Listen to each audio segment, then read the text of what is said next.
all, thank you so much for joining us today at the Sustainability Hub. Can I get a quick whoop whoop? Woo! Excellent. We're off to a great start. So my name is Jumoke Abdullahi. I'm co-founder of a wonderful organization called the Triple Cripples, and I'm joined today by a delightful panel of people that are also with me on the steering group as part of Reflecting Disabilities, which is why we are all here today. Who are our historical disabled heroes from literature? We've got Hook, we've got the Hunchback of Notre Dame, and we've got Tiny Tim. It's quite a lineup. They're all memorable characters, but not for the right reasons. Between 1940 and 1970, in the US and in the UK, over 300 books featuring a disabled character were published, but the characters were mostly infantilized or showed them wanting to avoid the world. I've wanted to avoid the world many times, and it's got nothing to do with my disability. When I was little in the 80s, things did move on a little bit, but disability books were very much issue-based. For instance, a lovely book called Jeanette's New Crutches, where there is no character, no story, no adventure. It's just a very nuanced book about crutches. So unless your name is Jeanette or you need temporary crutches, it's probably not for you. Then in the 90s, there begins a trend of disabled sidekicks. Often it's a disabled sibling of the protagonist. They are often the point of sorrow or embarrassment, and they're very rarely written by anyone with the lived experience of that disability. In the noughties, things get better, but there are still stumbling blocks, huge stereotypes, and wildly negative connotations to overcome. It's not simply enough to have disabled and diverse representation, it's got to be authentic, or it ends up doing more damage. Over the last 10 years, things have started to pick up, with publishers realising the power and beauty of own voice narratives. Now, we will give you loads more lovely examples of this at the end, but some of them right now, just to get you thinking. Holly Snail's Geek Girl, which led to the author realising her own autism, which I think is brilliant. Elle McNichols, A Kind of Spark, which has been beautifully adapted for screen. The wonderful Rosette, who sadly isn't here today. Her book, The Secret of Haven Point. Vivi Conway by Lizzie Hudson-Jones. Cosmina Unfortunate, another title I adore, by Laura Noakes. Ade Adepitan's Cyborg Cat series. Some of my own books, in particular Wild and Midnight. And when I say some, that's because not all of my books feature a disabled protagonist. And whilst this is a side note, it's just worth remembering that deaf, disabled and neurodivergent authors aren't here to tick boxes, and we deserve the same freedom as any other author about the kinds of stories that we desire to tell. There is definitely a trend at the moment for disabled authors to be writing disabled characters, which is wonderful, but just remember it's not something, that's not all that we're capable of, but that's probably another conversation for another day. Our stories have to be told sensitively and authentically. Disabled authors need to be championed so that true portrayal in all of its forms can shine. We don't just need disabled protagonists, we need disability to appear organically in illustrations, the families and neighbourhoods and cities that our main characters inhabit. And we want every child to have themselves represented by the power and beauty of story. Thank you very much. Thank you so much for that, Kerry. So it's clear that a lot of work has to be done to improve disability representation within the world of publishing, both within the actual books themselves, but also in the industry itself. So, in speaking to that, here enters the Reflecting Disability pilot project. If Jacqueline could talk to us a little bit about that. What is the project itself? Thank you. So what I'd like to say first of all is a big thank you to ACE, the Arts Council of England, for funding the pilot project. Now, the idea of the project was to start exploring the representation of disabled people in children's books from the age of 3 to 11. That's non-fiction and fiction. It's really a continuation of the Reflection of Realities project run by the Centre for Literacy in Primary Education, the CRLE. With the funding, of course, from the Arts Council England to quantify and evaluate ethnic representation in UK's children's publishing. Now, the research has been carried out, I think, in the last sort of 6 years, and I've personally seen a massive improvement in representation of different ethnic groups in children's books. So what I'm hoping for is the project that we're doing at the moment is going to have the same impact. Now, the aim of the first pilot project is very much in phase 1, and it's to really explore and develop criteria, which is continuously evolving, of course, that can be analysed and enable reliable assessment and provide support for publishers, writers, illustrators and editors to create books that represent the real world.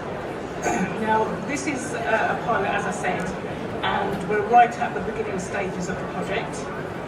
As you can imagine, when talking about disability, and not to forget neurodiversity, it's very complex, and what we want to do is make sure that we correctly provide the right groundwork.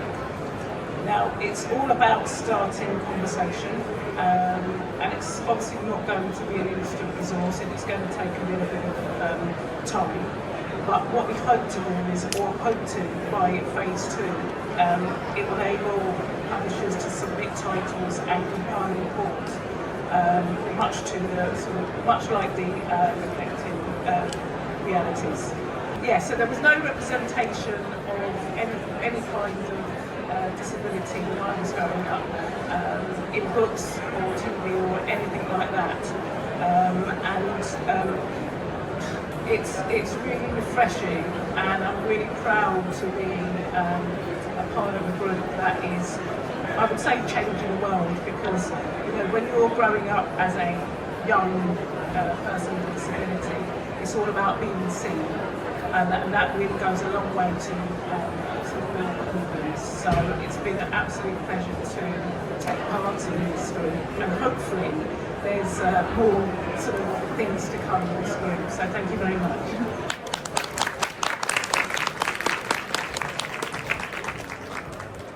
Wonderful, thank you so much for that, Jacqueline. And yeah, I'd also like to mention being so pleased and happy to be part of the steering group, and the fact that it's been widely welcomed by different audiences, including publishers, and one of whom we will hear from a little bit later. This steering group of ours is going to be very useful to book creators as well. So it's bridging the gap between the hearing world and the deaf world, and never quite feeling like I belonged anywhere. The book became the way that I learned about how the world works. While it was no denying over the years that things had improved, when I was a child that wasn't the case, and that's when I needed it most. I didn't read about any positive character or story arc that I could relate to. Finding characters with my labour only confirmed any negative stereotype. Representation in book is not just about how the world sees us, it's how you see yourself. For me, the consequences of a lifetime without representation meant I could not relate to myself. I felt I had no place or voice. Without a voice, you cannot ask for help. You expect things when it's far from okay. You work harder and you're always ready for a fight. This type of suffering just was a type of silence. And it was that way for a long time. One thing I never stopped doing was my need to do it. I can look back now and see my voice spoke in a visual way. It was as if I was trying to create my own representation. Every time I picked up a pencil, it just lacked direction. I recently completed my BA on postgraduate degree. I learned about my access needs, and yet it was still not without a barrier. My access need came with great pride and personal cost. It's a very hard reminder that things still needed to improve. Now it is no longer about me. My illustrations and words now represent a bigger picture, and it's about moving the path to the next person. My journey has led me to this moment, using my voice standing before you today, in my very first ever public poem. Statistically, the odds were never in my favour. Disabled people are more likely than non-disabled people to be unemployed or even lower paid jobs. We are less likely to have a degree and yet more likely to drop out. Because I fought to move through my barriers, I got first in my BA. Which it was a fight. It was a fight I simply had to give. And it's the type of thing that stopped the right people being where representation is needed. So what I'd like from today is to start having a conversation on how reflecting disabled realities in the long run can change things, how we can grow and how we can remove some of the useless barriers and give our children what is needed. While disabled voices are important to bring the experiences which help stop stereotypes, this is not just on us, balance is needed.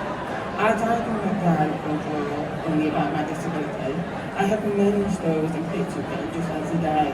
My deafness is not my whole identity as an illustrator. Disabled creators make up everyday stories, those of barriers, those of empowerment, and those about animals. Therefore, everyday characters are also disabled. One of the benefits of sharing the stories and working together is to help keep the industry as a whole. We were stronger and in turn produce an amazing book for all children.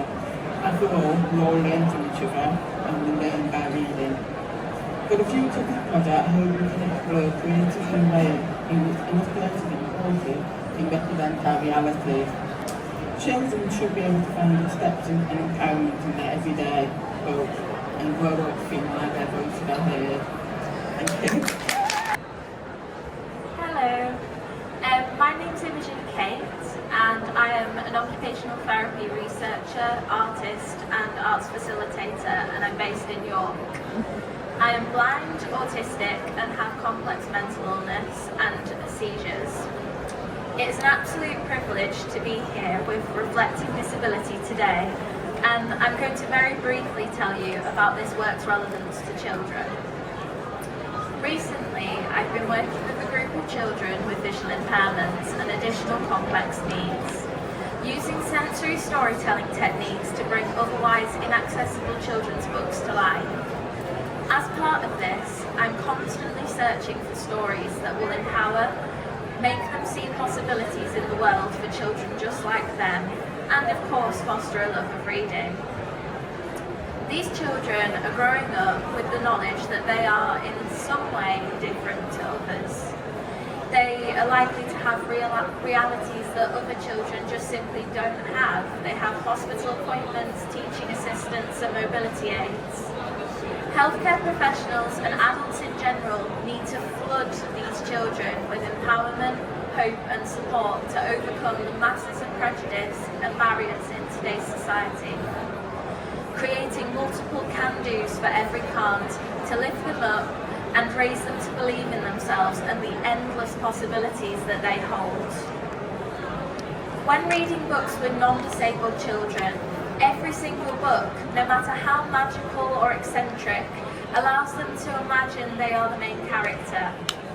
Often, this is not the case when reading with a disabled child. It couldn't be them reading the spell book, the print is too tiny. It couldn't be them running the race because their legs are not strong. Without good representation in children's literature, all the cans that we as adults work so hard to instill in disabled children quickly revert back to can'ts. Through working with this group and many other groups of disabled children, I've found a significant lack of strong disabled characters in children's books. Being able to point out a person in a wheelchair in the background of an illustration isn't enough to inspire. It is simply reiterating that disability within today's society is overwhelmingly an afterthought. Particularly, I sense an overwhelming need for characters with impairments in plots that are completely unrelated to disability. Where were the ramps at Hogwarts? Does disability make you exempt from being a witch or wizard? The temptation when creating a book with a disabled child is, of course, to signpost to morals, kindness, equality, and wider issues in today's society. The disability kind of becomes centric to the plot rather than just a cool fact about the character. good inclusion is really quite simple to achieve. As well as enthusiastic nods to diversity with obvious references to disability aids like wheelchairs, simple details like a child reading with an overlay, as I've drawn there, is just as successful. It doesn't derail any plot, it doesn't particularly need any explanation, but for a dyslexic or visually impaired child, looking at that, sitting in a classroom, that simple colour block on an illustrated page can mean the world. It's them. It gives them the that could be me factor that non-disabled children get in most books. Disability is a beautiful spectrum of complexity, quirks and severity, and we need representation for all on the bookshelf. Having literature that represents all children can and does play an instrumental role in children embracing their disabled identities, becoming comfortable with taking up space in a world that tends to make their presence feel like a curiosity or an inconvenience. Reading can act as a door to magic, mirrors, self-affirmation for disabled children. We just need literature to empower this. Who knows, perhaps there were ramps at Hogwarts. We just will never know. So we know that as the audience you are keen to hear about how our project is coming along, and while it is still very early days, we're happy to share with you just a few of the examples of discussion that we've been having so far and the kind of challenges that have been involved in having conversations like this. So Beth, if you could take us away. Hi, so I'm afraid I'm not with our author. He's out doing a wonderful job doing World Book Day events last week, but unfortunately has managed to pick up the bug from modelling inclusion in school. So I'm going to share what she was going to share today. The social model approach was developed by disabled people, and that approach is that people are disabled by society, not by their bodies. So by inaccessible environments. Thankfully the ramp appeared in time for this event today, but that would have been a way that there was a barrier to access. By attitudes and expectations, so often disabled people there's very low expectations or very high expectations. And by organisational structures. So the way society is set up is not designed for disabled people. And if all these barriers were removed, actually people become less disabled, in a very simple way to phrase it. So you might not be surprised to hear that the steering group favours the social model approach, but that has brought some challenges. So we have had 2 steering group meetings so far with our amazing steering group. So you've got some of them here. They are all absolutely incredible, and we've had some invaluable discussions.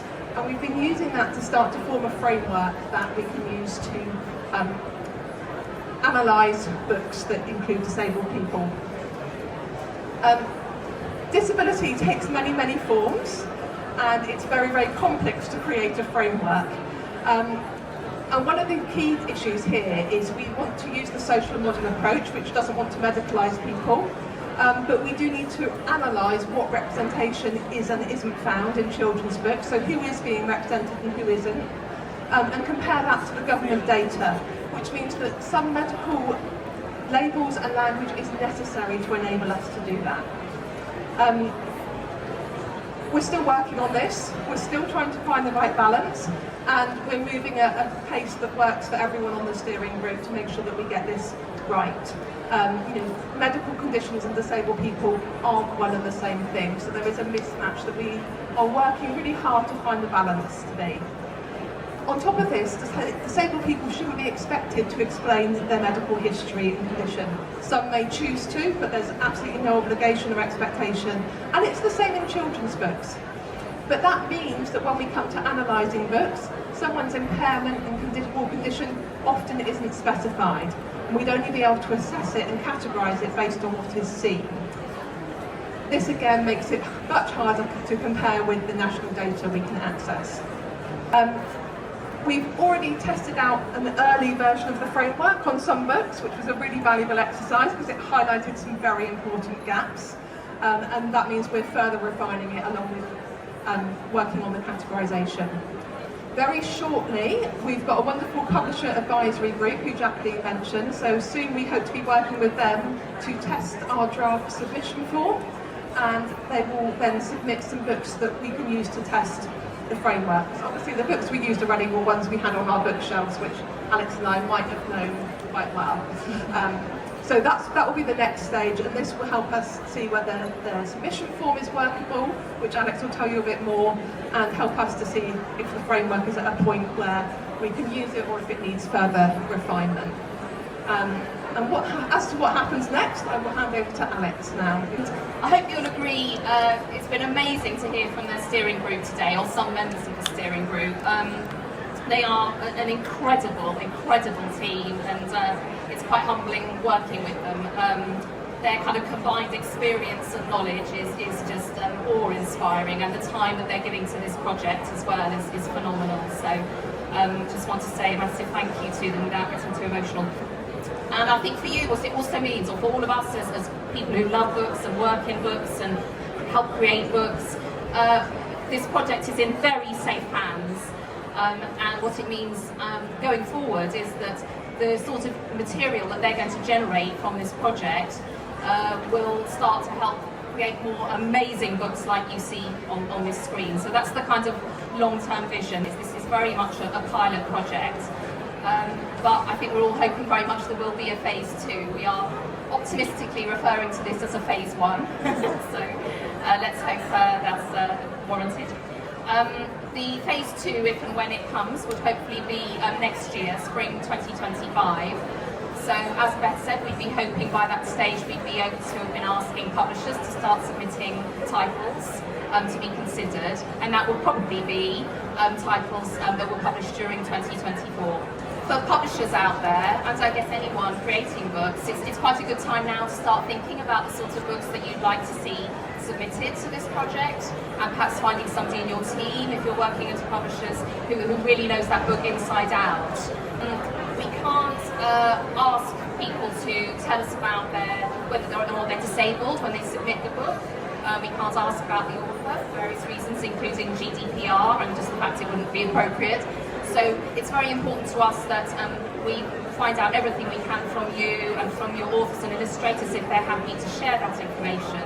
It might just be information about how that book has been researched, or it might be about the author's own experience, and that should be up to them or the illustrator to share that if they want. But it's things like that we will want to start thinking about. And it's not just about the lead character, it's also about the whole cast of characters in the book. It's not just whether it's a book about an autistic character or a wheelchair user. It's about thinking about the wider cast of characters and all those people who fed into that book.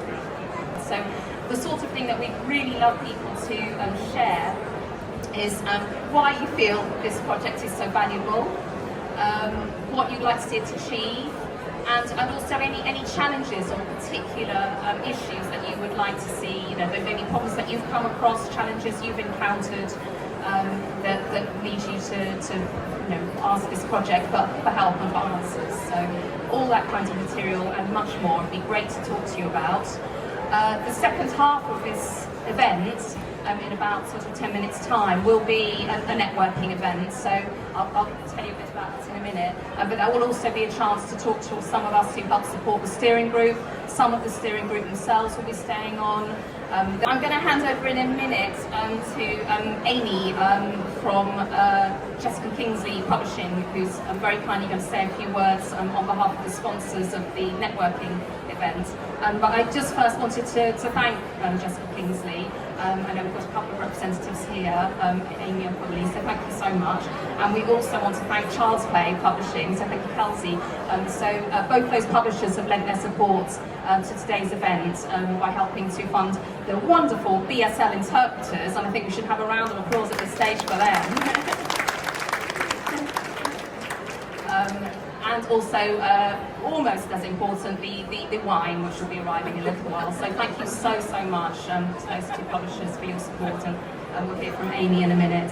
I did also just want to say one more huge thank you to all the steering group, several of whom who have braved the buzz, shall we say, of the fair to make it here today and to talk to you about this event. And we can't tell you how grateful we are to you for coming and for telling us about the project. And thank you. And especially to Jumoke for facilitating it. It's absolutely amazing. Thank you so much. They're all so knowledgeable, as I said, and they're also incredible creators. You'll have seen some of their artwork on screens earlier, so Emma's and Imogen's, and I'm sure they can all talk to you about their work. We've seen some of Kerry's amazing books in this project and others. So thank you so much for sharing your time and expertise. Wanted to thank the Arts Council so much for having really initiated this. I think we all felt that Reflecting Realities was such an important project, but it was almost just a starting point for so many more important discussions around diversity in children's literature. And just thank you to the London Book Fair for letting us hold this event. I think it's really going to grow this project, so we have big ambitions. We want to be in the main hall, on the main stage by next year or maybe the year after. So thank you London Book Fair and all the team for having helped us get here and arranging, yes, the ramp and so on to make sure that we can get in. Thank you to CLPE for having supported us as well and helped make sure that these discussions started off being really well supported and influenced by the Reflecting Realities project. So I will now hand over to Amy Lancaster-Owen from Jessica Kingsley Publishers. Just to tell you a bit about us, we're a non-fiction, we're Jessica Kingsley, and we're a non-fiction mission-led publisher focused on bringing about social change. As you can see from the slide, we're committed to making a difference with our books and to representing and empowering marginalised groups. We have a strong focus on lived experience, and a fifth of our books are children's books. Some of our biggest bestsellers are children's books for kids and teens, and our topics range from mental health to neurodiversity, gender identity and sexuality. However, even with this agenda, I was really humbled today, and we are really aware as a publisher that we ourselves could do a lot more to represent and publish about and for kids who are disabled, including physically disabled. We believe it's incredibly important that all children's publishers improve their representation around disability for all the reasons that we've heard today. Those of us making the decisions about what and who to publish, how we illustrate our books, the characters we feature in them, the staff who are involved in those projects, we need to walk the walk as well as talk the talk on this issue. And the Reflecting Disability project is a huge step towards raising awareness and improving practice in this area. We've heard some really inspiring people today calling for change so that all children can see themselves and people like them in the books they read. And we're therefore really proud and excited to sponsor the drinks bit of this event, which is what's about to happen. Along with Charles Play. And I'm going to say thank you again to the panellists. And just to say, you can't drink yet. You've got to wait for a few minutes while we will take a breather, have a movement break or whatever, while the panellists have a break. And the only other thing I want to say was, if you have an idea for books, come and talk to me and Polly, or there's a flyer that you can see our email addresses on. We'd love to hear from you. But yeah, enjoy the drinks, get chatting to everybody, but first of all, there's a few minutes break.